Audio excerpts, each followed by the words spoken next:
Example number 1, connecting the characteristics of an increasing logarithmic function to its equation and graph. Predict the x-intercepts, the number of y-intercepts,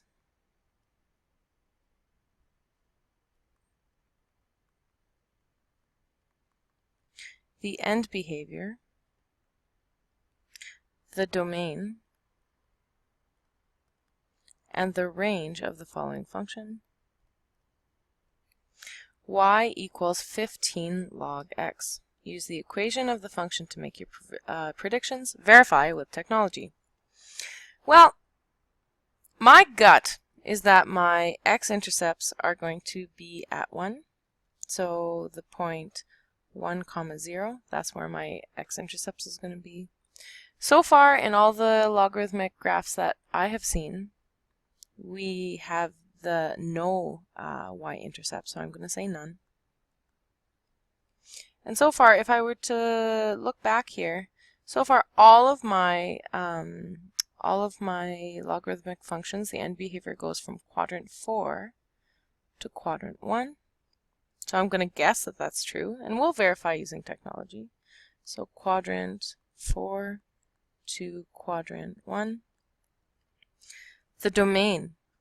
The domain has been x is greater than 0,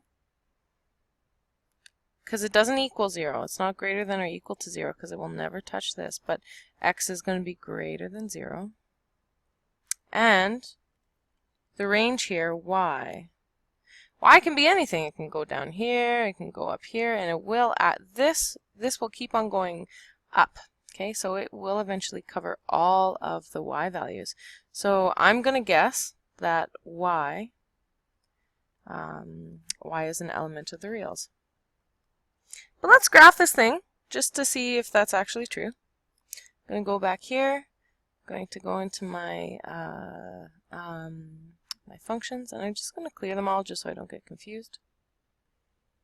And I'm going to go 15 log x. I'm going to graph it. Alright, so this Windows setting doesn't quite give me what I need, so I want to go further down. I want to go further up.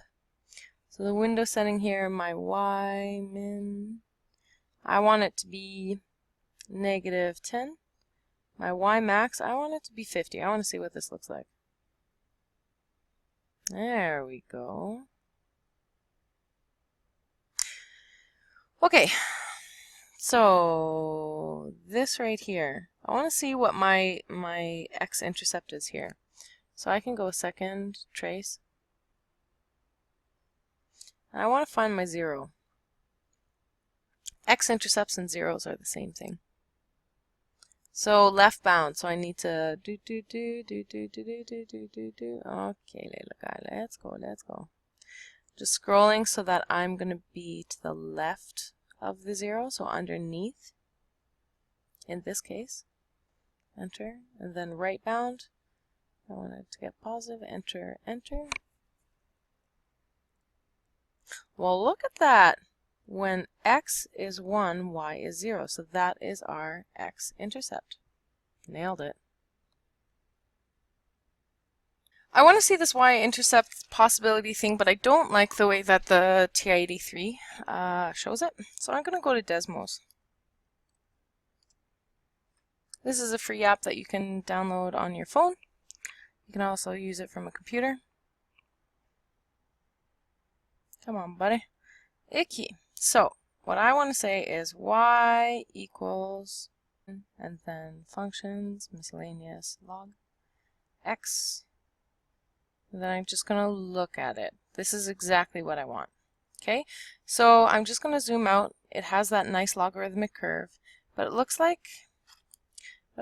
here like it's hitting 0. So let's just zoom in. Oh, that's not what I want. Let's zoom in.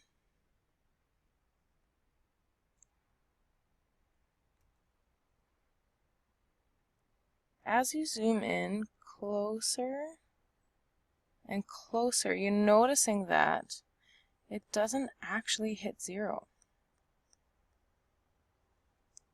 It's getting closer and closer and closer to that x-axis, but it never actually touches. And the closer that you zoom,